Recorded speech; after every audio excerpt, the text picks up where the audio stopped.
I think I'm a great cultivator. I mean, they call me Big Papa. Just hit me with the truth. Quit playing games with my heart. You know, I knew things were wrong. I was disappointed. Knowing the work and the effort that we were putting in to the show after show after show, and this guy is sitting in his office and he's getting checks, I was like, something's wrong.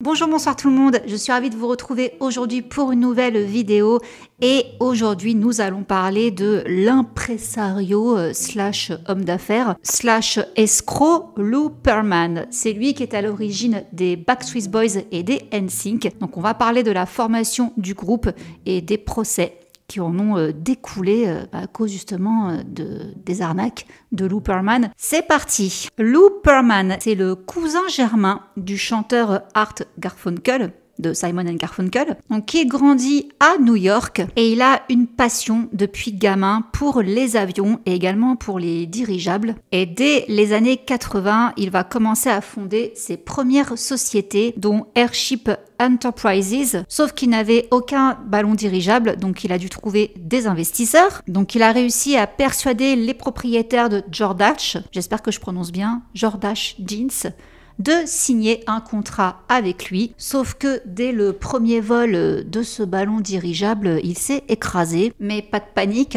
il n'y a eu aucun mort, et en plus de ça, Lou l'avait très bien assuré. Le ballon avait coûté 10 000 $, mais il avait dit qu'il avait fait de la peinture dessus à base d'or, qui avait coûté plus de 50 000 $.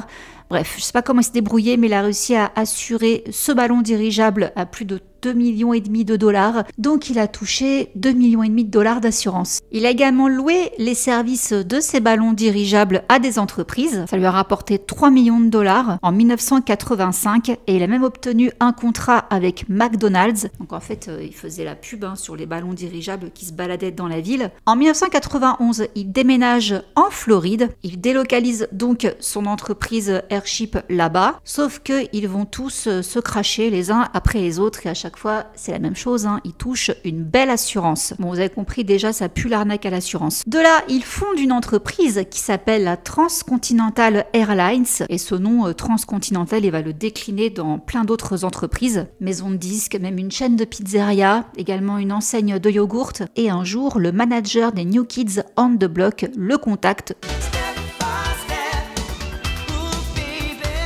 Et là, il s'est dit, mais comment ça, un boys band peut privatiser un avion, mais ils sont riches? Et voici donc ce que Lou Pearlman a déclaré. Je ne savais tout simplement pas qui ils étaient et je me demandais simplement comment ces types pouvaient-ils se permettre un avion. On m'a dit que ces gamins avaient rapporté 200 millions de $ en vente de disques et 800 millions de $ en tournées, merchandising, etc. Je me suis donc dit, mais je me suis trompée de business. Du coup, en 1992, Lou Pearlman se lance dans l'industrie musicale et il veut donc créer un groupe à l'image des New Kids on the Block, mais avec un son à la Boyz II Men. Il va donc passer une annonce dans le Orlando Sentinel qu'il invite tous les jeunes adolescents en quête de succès à venir auditionner pour un projet. Donc, pas mal de jeunes vont se présenter, dont A.J. McLean. Quelques petits mots quand même sur A.J. Donc Alexander James McLean. Il est né le 9 janvier 1978 en Floride et il a commencé à l'âge de 9 ans à auditionner pour des rôles, dont le film Truth or Dare. Il a ensuite emménagé à Orlando en 1990 et là il a passé plusieurs auditions pour Nickelodeon ainsi que Disney et il a même décroché un rôle dans une émission qui s'appelait Honey, I'm Home. Un autre qui va répondre à cette annonce, eh bien c'est Nicholas Gene Carter. C'est le plus jeune. Il est né le 28 janvier 1980 à Jamestown, dans l'État de New York. Et une fois que sa famille a emménagé à Apollo Beach, en Floride, il a commencé à passer des auditions. On a pu donc le voir dans pas mal de publicités, mais également dans Édouard aux mains d'argent, en 1990. Ensuite, il y a Howie, de son nom complet Howard Dwayne Dorough. J'ai jamais su prononcer son nom, excusez-moi, qui est né le 22 août 1973 à Orlando. On a ensuite Kevin Richardson, qui est né à Lexington dans le Kentucky. Il a commencé à chanter dans la chorale de l'église dès l'enfance. Il a également fait pas mal de pièces scolaires jusqu'à ce qu'il déménage à Orlando pour travailler à Disney World. Ensuite, il y a son cousin, Brian Thomas Littrell, qui pareil a commencé à chanter à l'église Baptiste Porter Memorial. Il a fait aussi des spectacles dans son lycée. Et donc là, au moment de la création, comme je vous disais, A.G., à cette époque-là, il est au lycée. Il connaît déjà Howie et Nick Carter. Ils se sont croisés lors d'auditions. Et A.G. et Howie fréquentaient également une boîte qui s'appelait le Latin Carnaval. Donc voilà, tous trois se connaissaient déjà quand ils ont auditionné chez Looperman. Oui, parce que du coup, il s'est acheté un manoir, il roulait en limousine, en Rolls-Royce. Bref, c'était vraiment le truc, la vie de rêve. Donc les auditions se sont passées chez lui. Les trois garçons ensemble, ça collait très bien. Et comment ils ont déniché Kevin? Eh bien, c'était le chauffeur de Lou qui avait une bande d'amis qui était ami avec les amis de Kevin. Du coup, voilà, c'est comme ça que le message est passé. Donc, Kevin est venu auditionner. Sa voix s'harmonisait très bien avec les garçons. Donc là, à ce moment-là, je vous dis, il galérait à Disney World. Il faisait des visites. Il faisait également le rôle d'Aladin et de temps en temps les Tortues Ninja. Du coup, il a rejoint le groupe et il manquait une dernière personne pour faire donc un groupe de 5. Et il a dit, bah, écoutez, moi, mon cousin, il chante super bien. Il est dans le Kentucky, je l'appelle et on voit quoi. Bon, bah effectivement, Brian, ça l'a fait. Il est tout de suite venu à Orlando. Et voilà donc notre groupe formé. Avec quand même un sacré quart d'âge, hein, je trouve. Nick, il avait que 11 ans par rapport aux autres. C'était les plus jeunes, Nick et A.G. Mais bon, là, Nick, il avait 11 ans. Donc, comme il le dit lui-même, j'avais 11 ans et demi quand j'ai auditionné pour les Backstreet Boys. J'étais un gamin d'Orlando qui adorait chanter, danser, faire l'acteur. J'avais passé une audition pour le Mickey Mouse Club. J'ai été pris pour le Mickey Mouse Club, mais aussi pour les Backstreet Boys. Mais j'ai choisi les Backstreet Boys. Quand j'ai rencontré les 4 autres garçons, j'ai tout de suite vu notre aventure comme quelque chose d'excitant. Durant 3 ans, nous avons bossé de manière acharnée. Nous avons appris à chanter ensemble, à danser ensemble. Nous avons donné des concerts dans des écoles où l'on se faisait siffler. Mais ces mois ensemble ont forgé nos mentalités.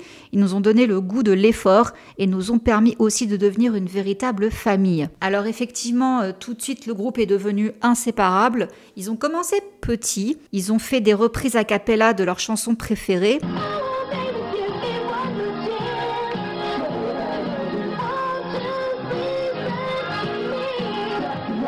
Et à ce moment-là, Looperman est rentré en contact avec le manager des New Kids on the Block, Johnny Wright, ainsi que sa femme, Donna Wright, et il voulait qu'ils s'occupent des garçons. Mais au début, ils n'étaient pas très chauds, comme l'explique Donna. Avant de les voir chanter, je n'étais pas sûre de vouloir m'impliquer. Les New Kids on the Block venaient de terminer leur travail de 2 ans, mais les entendre chanter m'a donné des frissons et j'avais l'impression que nous avions vraiment quelque chose ici devant nous. Du coup, la société des Wright Stuff Management, a développé une stratégie pour les Backstreet Boys afin de développer leur talent et aussi afin de les faire connaître auprès du jeune public. Donc, ils ont fait la tournée des collèges et des lycées. Ils ont même fait des parcs d'attractions. Et c'est en 1994 que Donna Wright a supplié David McPherson, un cadre de Jive Records, d'écouter les garçons. Et d'ailleurs, c'est marrant comment elle a fait ça. Ils étaient en train de se produire devant un petit public.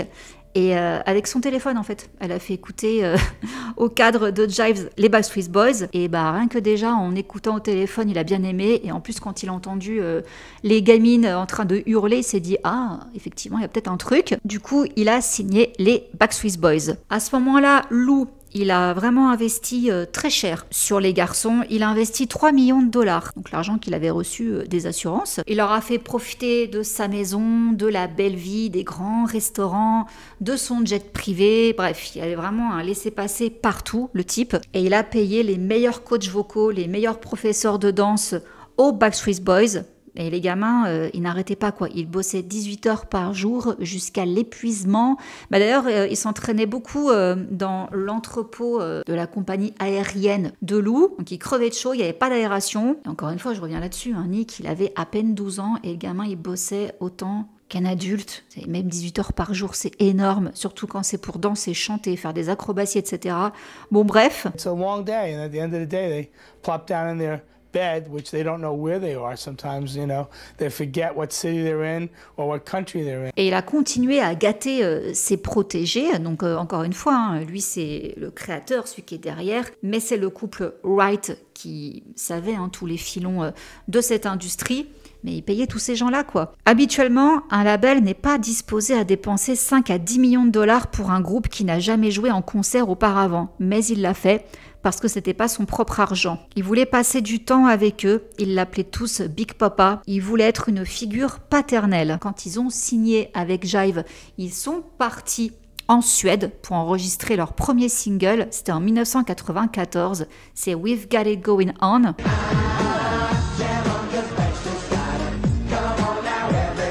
Qui a fait un bid aux States, mais qui a très bien marché en Europe, plus particulièrement en Allemagne et en Autriche.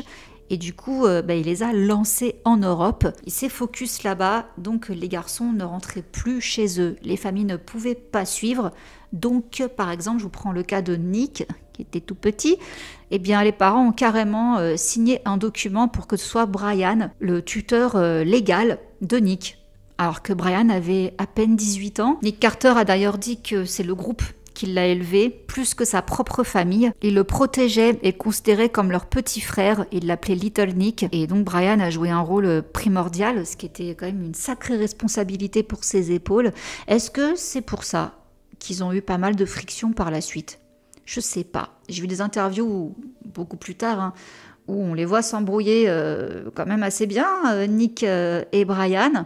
You shut the f*** up. Listen, you said you shut the f*** up. You shut the f*** up. I swear to God. Don't f***ing talk to me that way. I'm not afraid of you anymore. Dude, what? Were you afraid of me? Mais est-ce que c'est à cause de ça qu'il y a ce rapport entre eux?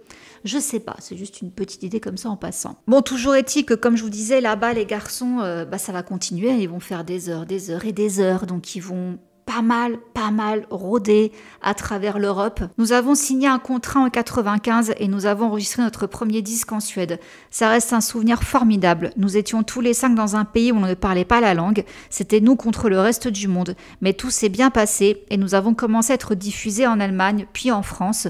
Aux États-Unis, un groupe comme le nôtre n'avait pas sa place, car nous ne faisions pas grunge ni gangsta rap, ou alors peut-être que les Européens avaient de meilleures oreilles. Donc voici ce qu'ils confiaient. Nous avons utilisé le succès en Allemagne comme tremplin et nous les avons d'emblée invités à faire des spectacles. Une fois que cela s'est produit, l'ensemble du marché européen s'est ouvert, a déclaré donc Macpherson, qui les a signés chez Jive. Du coup, fort de leur succès en Europe, ça s'est étalé jusqu'au Japon, l'Australie, le Canada, l'Asie du Sud-Est. Et quand sort leur premier album Backstreet Boys en avril 1996, il va se vendre à plus de 11 millions d'exemplaires et même certifié disque de platine dans 26 pays différents. Donc pendant 18 mois, ils vont faire des tournées à travers tous ces pays, où là on peut voir que les filles elles sont à fond, hein. Ça fait un petit peu penser à la Beatlemania, donc ça devient vraiment des grosses stars. Mais pas encore aux États-Unis. Il faudra attendre 1997 pour qu'ils commencent à percer chez eux aux États-Unis. Donc là, ils se préparent pour faire une tournée aux States. Je pense que le marché américain est désormais plus prêt à accueillir un groupe comme le nôtre, avait déclaré Howie à ce moment-là. Je pense qu'à l'époque où nous avons sorti notre premier album, l'alternative, le grunge et l'urbain étaient à la mode.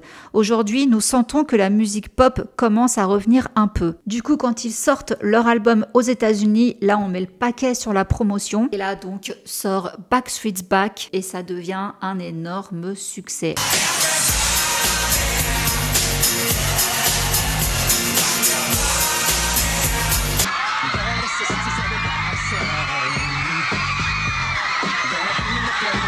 Et comme Lou Pearlman l'explique dans son livre Bands, Brands and Billions, qui signifie des groupes, des marques et des milliards, qu'il avait publié en 2002, si les Backstreet Boys deviennent une grande marque comme Coca-Cola, quelqu'un va essayer de créer Pepsi. Du coup, pendant que les Backstreet Boys étaient en train de percer, il a commencé à créer dans le plus grand des secrets un autre boys band.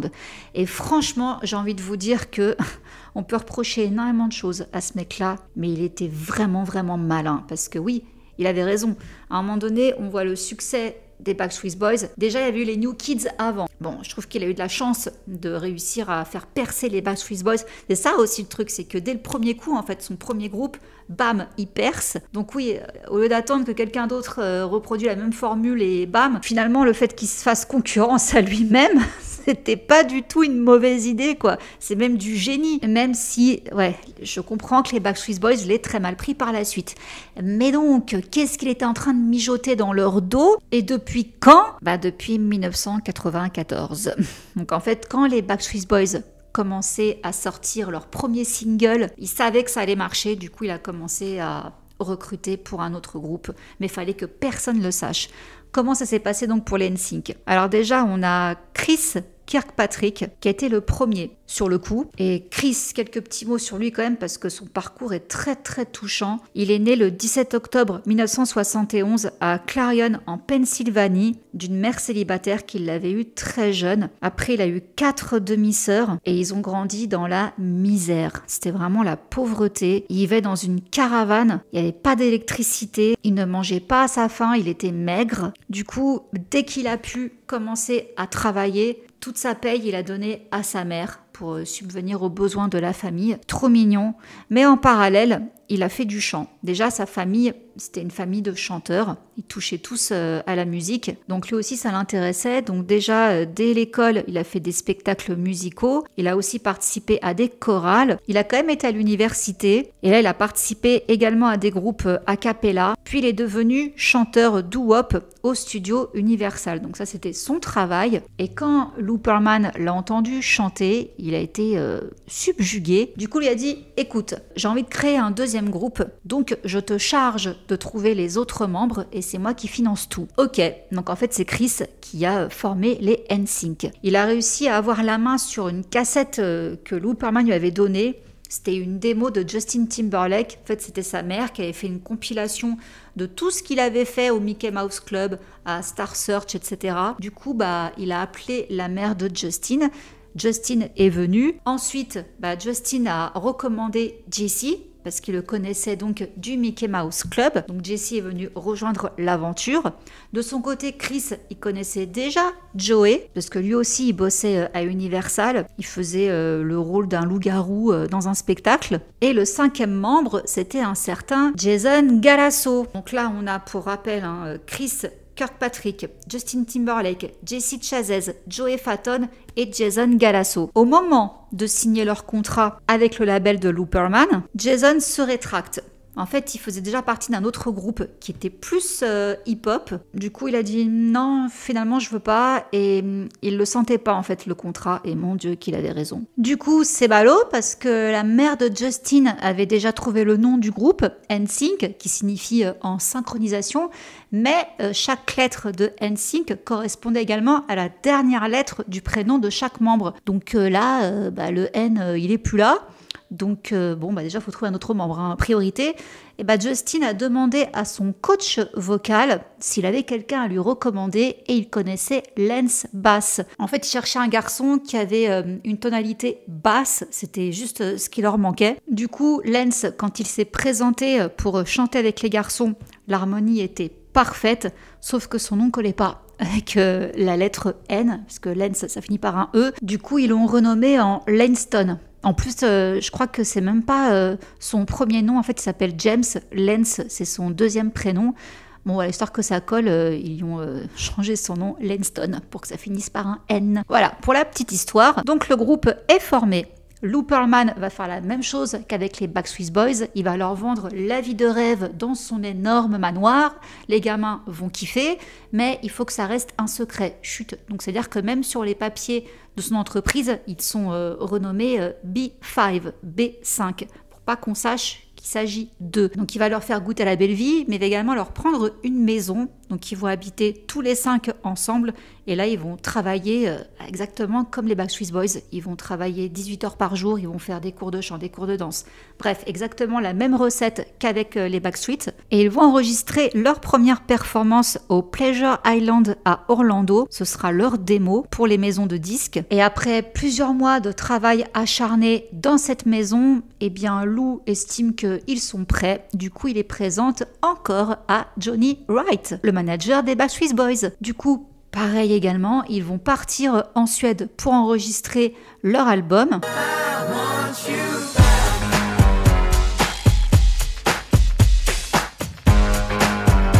Le premier extrait sera I Want You Back, qui sort le 7 octobre 1996 en Allemagne. Toujours. Ça va très bien marcher, mais entre-temps, il aura fait aussi faire le tour des lycées, des collèges, etc. L'accueil n'a pas été génial, je vous le cache pas, parce que les gamines se sont dit, c'est quoi en fait, c'est un Backstreet Boys numéro 2, donc... Bon, ça a été un petit peu délicat, mais finalement, comme je vous dis, ce titre I Want You Back a plu. Il s'est bien positionné dans les charts allemands. L'album sort également en Europe. Du coup, Lou se dit, il est temps de les lancer aux États-Unis. Sauf que là, ça fait un bide. Leur album atteint la 82e position du Billboard, mais il y a Disney qui se met à faire des concerts. Voilà. C'est nouveau. Et ils voulaient les Backstreet Boys pour faire ce concert. Sauf que là, les Backstreet Boys, ils sont épuisés. On est en 1998. Ils sont au top du top et ils en peuvent plus. Forcément, là, ça fait des années qu'ils triment comme des dingues. En plus, Brian vient de se faire opérer du cœur. Donc oui, il a besoin de repos. Alors là, c'était l'occasion idéale pour que Lou colle à la place les NSYNC. Et ils ont complètement tout déchiré. Le public a été en folie, à tel point que Disney Channel a rediffusé leurs concerts en boucle pendant des jours, des semaines, des mois. Et là, leur album, qui était 82e, il est monté à la 9e position. Et donc 6 mois après sa sortie, il était parmi les 10 meilleures ventes d'albums aux États-Unis. Ils ont même du coup eu un disque de diamant. Et donc là, c'est l'heure du chèque. 3 ans qu'ils bossent comme des malades. Du coup, Big Papa leur dit, écoutez les garçons, je vous emmène dans un super bon restaurant et tout, et ce sera donc la soirée de la remise des chèques. Donc il y avait les familles également des garçons qui étaient invités, et là, ça a été la douche froide. Bon déjà, ils recevaient $35 par jour pendant tout ce temps-là. Ouais, why not? Et là, quand ils ont ouvert l'enveloppe et qu'ils ont vu le chèque, $10 000. Ah bon?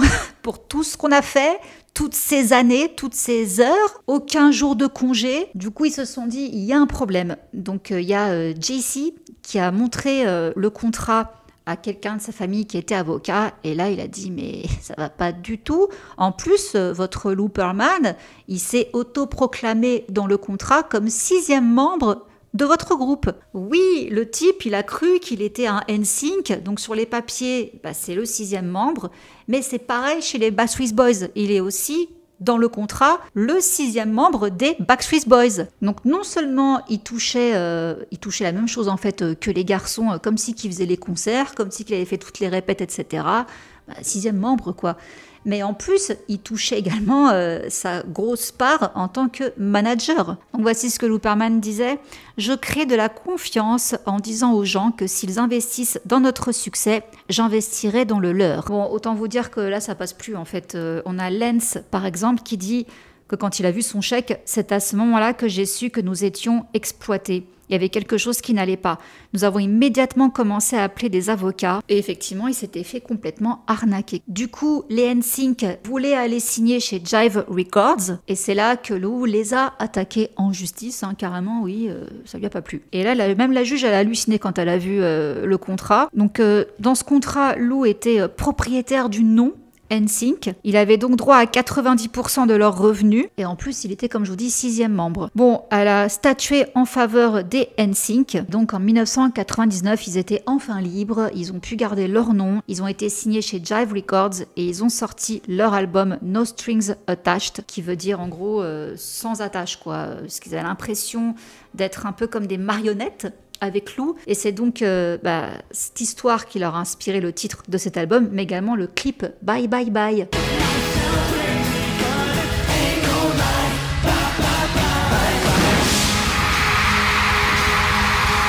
Bon, cet album a été un énorme succès, donc finalement pas besoin de Lou pour cartonner. Et Lance, de son côté, par rapport à toute cette histoire, il déclare « J'ai définitivement vécu une dure leçon dès mon plus jeune âge en me faisant exploiter par notre chef d'entreprise. On ne pensait pas aux affaires quand on commence à 16 ans.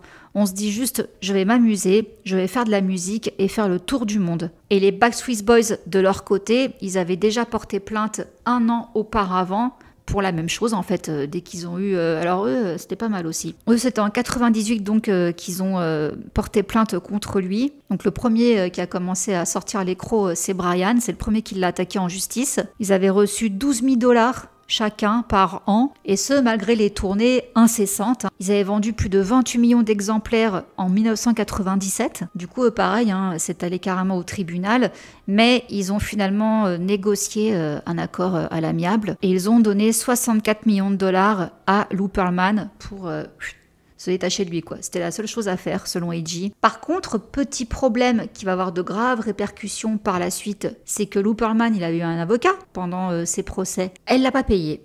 Il l'a pas payé, donc vous allez voir plus tard comment ça va mal se terminer. Est-ce que vous pensez pour autant que Looperman, il est grillé? Pas du tout. Il va continuer à former d'autres groupes, dont les LFO. Également, il va manager Aaron Carter, le petit frère de Nick. Il va s'occuper également de Brooke Hogan. Il va aussi créer Innocence, dont faisait partie Britney Spears au tout début.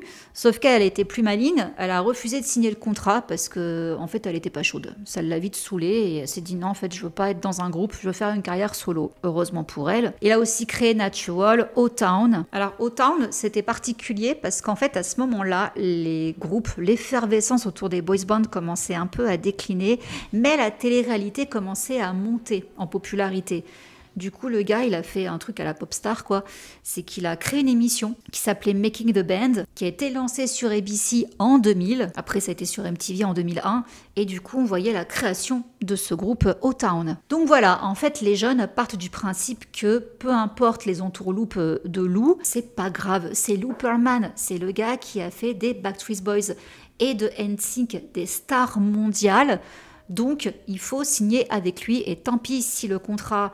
il n'est pas du tout en notre faveur, ce gars-là va faire de nous des stars, quoi. Donc ça fait rien. Oui, en même temps, il recrutait que des très jeunes. Parallèlement à tout ça, il y a eu d'autres choses qui ont été dites. Looperman, on ne l'a jamais vu avec une femme, ni avec un homme, ceci dit. Beaucoup pensent qu'il était pas du tout attiré, en fait, ni par l'un ni par l'autre. Il avait présenté une infirmière qu'il a vue, parce qu'il avait un problème de santé, sans lui demander son avis, il a dit que c'était sa petite amie. Il a présenté comme ça, alors qu'ils n'étaient pas ensemble, juste ils étaient potes, c'est son infirmière quoi de base. Quelques membres ont quand même parlé par la suite, en disant qu'il avait eu des comportements déplacés, des gestes déplacés avec eux. Alors, il y en a quand même eu pas mal qui ont balancé ça. Par exemple, Lance, des NSYNC. Lui, il a dit que Lou lui avait fait des massages. Alors déjà, il leur disait souvent enlève ta chemise, enlève ton t-shirt, montre-moi tes abdos. Donc, il leur touchait les bras pour tâter les biceps et tout, parce qu'il disait qu'il fallait qu'ils soient beaux, bien gaulés, etc. Il fallait plaire aux filles, quoi. Bon, jusque-là, vous me direz rien de très alarmant, même si, encore une fois, on parle pour certains, d'enfants. Ceux qui sont adultes, allez, admettons, pas de souci, ils sont adultes. Mais les mineurs, montre-moi ton torse et tout.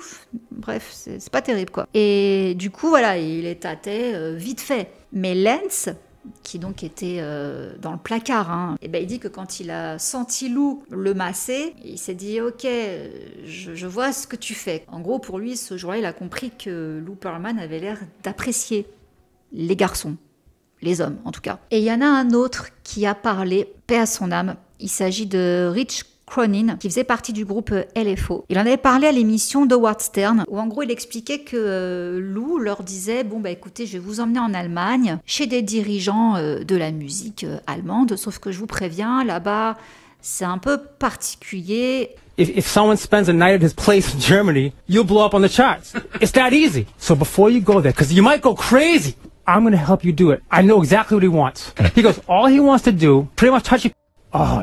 Il a aussi parlé des fameux massages de Lou. Alors selon lui, c'était une technique de massage ancienne selon laquelle si je vous masse et que nous nous lions d'une certaine manière, cela renforcera votre aura. Je sais pas où il a été pêché ça. Ensuite, on a Nikki DeLoach. Je l'adore. Elle était dans le Mickey Mouse Club et elle était aussi dans le groupe Innocence. Et moi, je me souviens surtout d'elle dans la série Awkward. C'est celle qui fait la maman. On a aussi pu la voir dans la comédie, comment ça s'appelait déjà, Hollywood, je crois, avec Florence Foresti. Eh bien, elle raconte que, pour info, c'était le seul groupe de filles que Lou avait créé. Il n'a pas marché d'ailleurs. Et toujours est-il que, pareil, hein, les filles aussi étaient invitées dans la maison, enfin dans le manoir de Lou, et il avait une salle duvet. Donc, les filles se déshabillaient entièrement pour s'allonger sur le banc duvet, enfin dans le banc duvet. Et il s'avère qu'en fait, elle a appris qu'il y avait des caméras partout chez Lou. Hein. Partout. Il filmait tout. Et il y avait donc des caméras dans cette cabine duvet. Et en fait, Lou, donc, il filmait les filles nues en train de se faire bronzer là-dedans pour après montrer ça aux boys bands, donc tous les autres, pour faire genre je ne sais pas en fait, genre regardez les garçons, on va mater les filles à poil et tout, genre pour créer un lien entre potes, entre mecs, sauf que c'est dégueulasse déjà pour les filles, et puis ça se fait pas, c'est même dégueulasse pour les garçons en fait, donc c'est quoi ton problème? Elle l'a très très mal vécu ça, d'ailleurs ça s'est terminé que...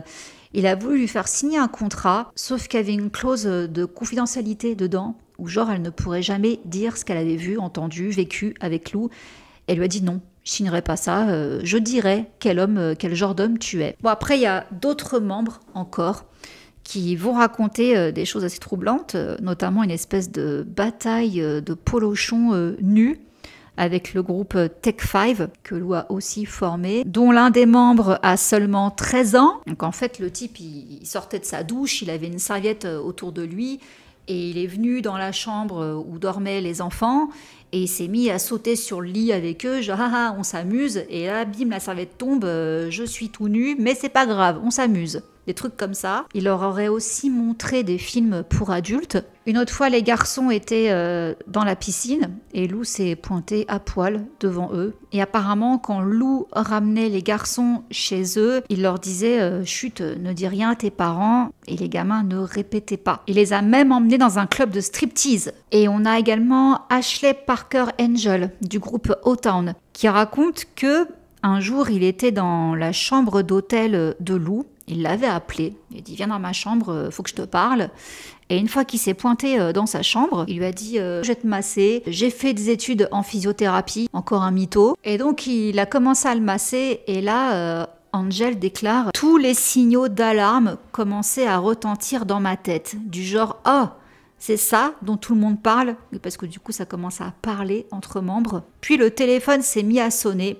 C'était mon manager. Lou est allé répondre et du coup je suis partie. Il a fui. C'est la seule expérience que j'ai eue avec Lou qui m'a donné l'impression qu'il franchissait une certaine limite. Alors là, je vous avoue que j'ai cherché, je n'ai pas trouvé. Là, on parle d'un membre original des Backstreet Boys qui s'appelait Phoenix Stone. C'est dans un article que j'ai vu ça. Je ne sais pas du tout d'où il sort celui-là. Je ne l'avais pas vu du tout quand j'ai cherché sur la formation des Backstreet Boys. Apparemment, il a déclaré à Vanity Fair en 2017 que l'intérêt de Lou à investir des millions de dollars dans les boys bands n'était pas innocent. En gros, c'était une excuse pour Lou pour traîner avec 5 beaux garçons. Il était genre de la partie, c'était ça qu'il aimait faire. Il aimait les emmener dîner, s'occuper d'eux. Il y avait également des jeunes apparemment qui étaient recrutés par Lou comme assistants personnels et Lou leur promettait de les intégrer dans un groupe s'il lui faisait des gâteries. Je dirais que ce type est un prédateur.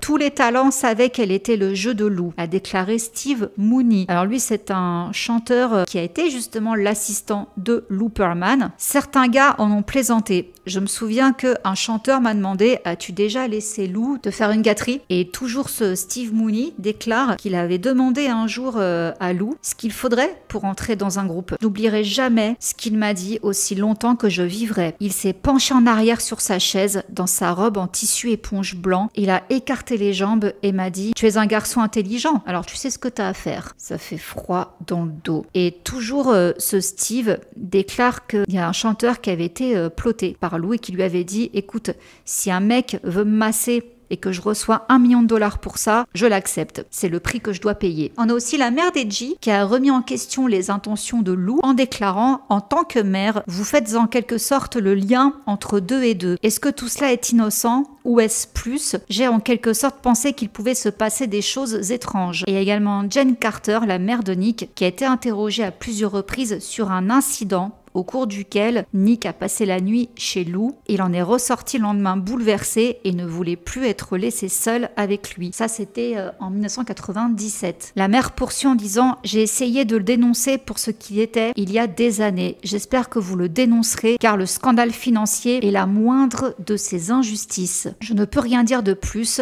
Ces enfants ont peur et veulent continuer leur carrière. » Donc voilà, pour toutes les allégations d'abus, d'attouchement de Lou envers ses protégés. Et on en revient donc à son avocat qu'il n'a jamais payé, Cheney Mason. Et ben là, il le poursuit en justice. Il lui a donné qu'1 million de dollars sur les 16 qu'il lui devait. Là, ça commence à dégringoler. En fait, il y a tout qui va se produire au même moment. En 2006, le FBI commence à s'intéresser à Lou Pearlman, car des investisseurs commencent à vouloir réclamer leur argent. Parce que là, c'est quand même plusieurs années qu'ils investissent dans ces sociétés et qu'ils ne voient pas la couleur en fait de leur argent. À chaque fois qu'ils demandent alors c'en est où, ils disent oui, ça va, est-ce que je peux avoir une preuve de ce que j'ai touché entre-temps? Oui, je vous l'envoie. Et en fait, ils ne recevaient jamais rien. Et là, à ce moment, Lou, il a commencé à étendre son empire et il a voulu créer une agence de talent où il proposait à n'importe quel jeune de venir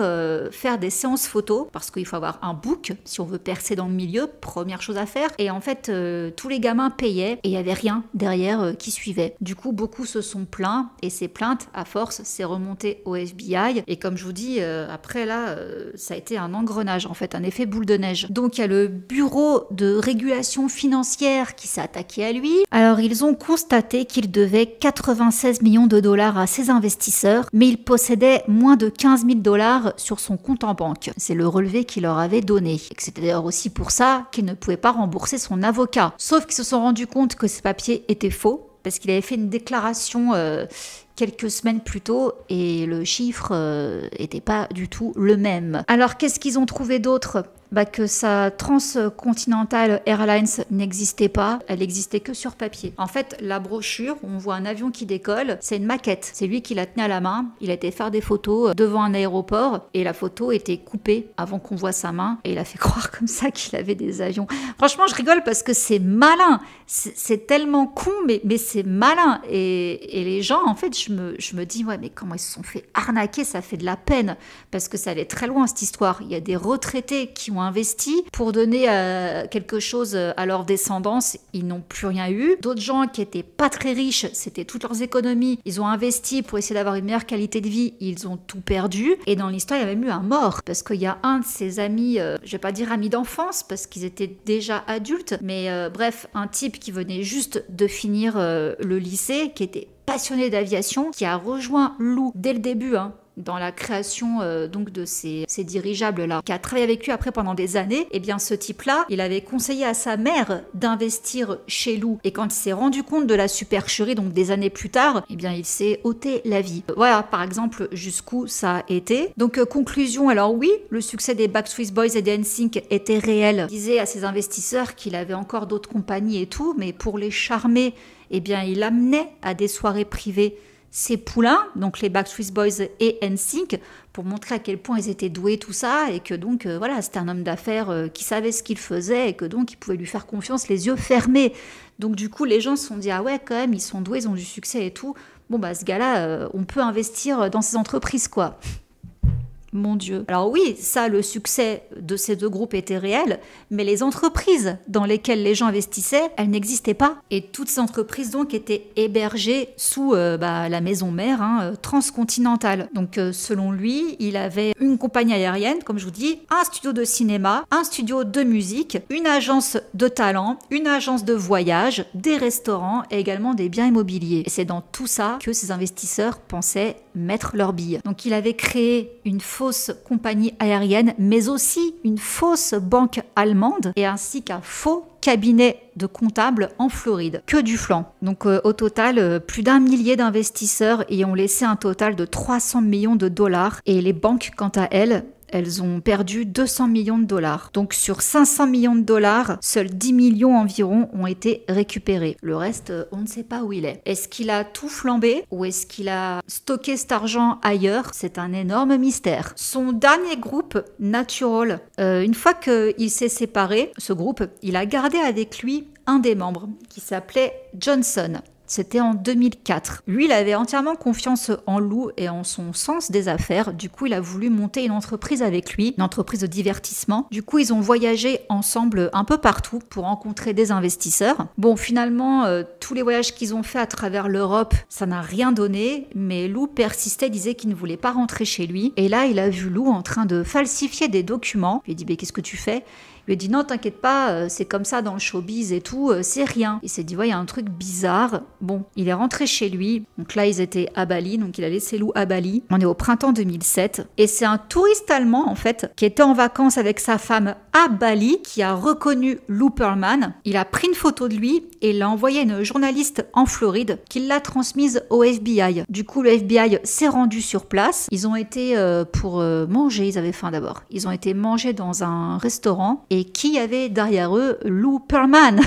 La coïncidence, bon bah ils ont mangé et ils l'ont arrêté juste après. Donc il est poursuivi pour conspiration, blanchiment d'argent, production de faux documents comptables et le 21 mai 2008, il a été condamné à 25 ans de prison. Mais il avait la possibilité de voir sa peine réduite d'1 mois pour chaque $1 million rendu. Ils pensaient tous en fait qu'il avait caché l'argent quelque part, mais il n'a jamais rien donné. Bon, en 2010, il a eu un accident vasculaire cérébral, tandis qu'il était en prison. En 2016, il a subi une intervention chirurgicale pour remplacer une valve cardiaque. Et le 19 août de la même année 2016, il est décédé d'un arrêt cardiaque dans l'établissement correctionnel fédéral de Miami à l'âge de 62 ans. On a eu quelques mots des NSYNC. J'espère qu'il a trouvé une certaine forme de paix. RIP, avait tweeté Justin. La rumeur dit que Lou Pearlman est décédé. Il n'aurait peut-être pas été un homme d'affaires honnête, mais je ne ferai pas ce que j'aime aujourd'hui sans son influence. RIP Lou. Il y en a un également qui n'a pas réussi à se détacher de lui. C'est Howie des Backstreet Boys. Parce que quand Lou a fêté son anniversaire, chaque fois ils faisaient des grandes fêtes, eh bien les Backstreet Boys avaient déjà rompu tout contact avec lui, mais Howie y allait encore. C'est bizarre en fait parce que ce type-là, il réussissait vraiment à se faire aimer des garçons, parce que, ouais, c'était comme un papa, mais il pouvait pas s'empêcher d'être une crapule. Faut quand même prendre en compte qu'il s'adressait à des gamins. Et pour la plupart, il n'avait pas de père. Je pense précisément à Kevin. Son papa était décédé d'un cancer. Du coup, tout de suite, il a vu Lou comme un père de substitution, on va dire ça comme ça. La trahison était d'autant plus douloureuse et certains n'ont pas pu couper complètement les ponts avec lui. Après, pour toutes les allégations d'abus, je me souviens d'une interview d'Aaron Carter qui a réagi très vivement en disant que c'était faux, que Lou n'aurait jamais fait un truc pareil. Moi, j'ai envie de croire les garçons. S'ils disent que, voilà, à certains moments, il les a touchés, il leur a proposé des trucs et tout, je sais pas pourquoi ils mentiraient, j'ai envie de les croire. Donc, voilà, c'est un peu bizarre. Aaron, il a réagi très vivement là-dessus. Après, peut-être qu'il a jamais rien fait à Aaron, hein. Mais encore une fois, Aaron, il était très particulier, il était très, très torturé, paix à son âme. Et peut-être que Aaron a subi des choses, mais qu'il est dans le déni total. Et c'est peut-être pour ça qu'il a réagi aussi vivement lors de cette interview. Je vous invite à aller checker le documentaire de Lens, des NSYNC. Je vous mets le lien en barre d'infos. Et vous avez également 3 épisodes Dirty Pop sur Netflix consacrés à cette histoire-là. N'hésitez pas à les visionner si l'affaire vous intéresse, parce que c'était vraiment passionnant. Triste en même temps et passionnant. Mais voilà. En tout cas, l'histoire de Lou Pearlman. Il y avait une interview qui m'a marquée dans tout ce que j'ai vu, où il y a une bonne femme qui disait au NSYNC, est-ce que vous n'êtes pas un peu ingrat de réagir comme ça face à Lou, alors qu'il a fait de vous des stars ? Et c'est Jessie qui répond en disant il a été largement dédommagé. C'est vrai qu'on peut se dire, mais quoi qu'il arrive, ok, les arnaquer, mais s'il n'avait pas été là, ils n'auraient jamais connu ce succès. Il a quand même investi beaucoup sur eux dès le tout début alors qu'ils étaient personne. Il a payé des coachs vocaux, des profs, tout ça, ça coûte une fortune. Bon, avec de l'argent qu'il a volé, hein, on est d'accord. Donc voilà, beaucoup se disent, bah ouais, ils ont eu la belle vie, en même temps, vous croyez quoi ? Bah oui, mais eux, ils se sont dit, c'est un milliardaire, donc en fait, il nous gâte et c'est comme ça. Je pense que s'ils avaient su qu'en fait, tout ça, c'était une sorte d'avance sur salaire, ils auraient peut-être dit, bah écoute, on s'en fout, prends-nous un T2, là, on travaille là-dedans, mais on veut notre argent, notre vrai argent, quoi. C'est pas la peine de dépenser tout ça pour nous, quoi. Mais moi, j'arrive quand même pas à comprendre comment ils ont pu signer ces contrats sans se rendre compte de l'arnaque. Ok, eux, c'était des gamins, mais leurs parents, il n'y a pas un seul parent qui a eu le contrat ou qui a demandé à le faire regarder par quelqu'un d'autre ou quoi. Ça, c'est le truc qui m'échappe, perso. Mais bon, bref. Pour autant, je vous ferai quand même un jour une vidéo sur les Backstreet Boys et sur les NSYNC. Là, j'ai quand même pas mal parlé de leur formation. Je me répéterai donc certainement quand j'aborderai une vidéo sur eux. Mais voilà, je raconterai toute leur histoire. Là, c'était principalement sur Lou Pearlman, mais un petit peu de contexte quand même. Donc voilà, j'espère que la vidéo vous aura plu. Je vous fais plein de gros bisous et je vous dis à très vite. Mouah. Bisous, ciao.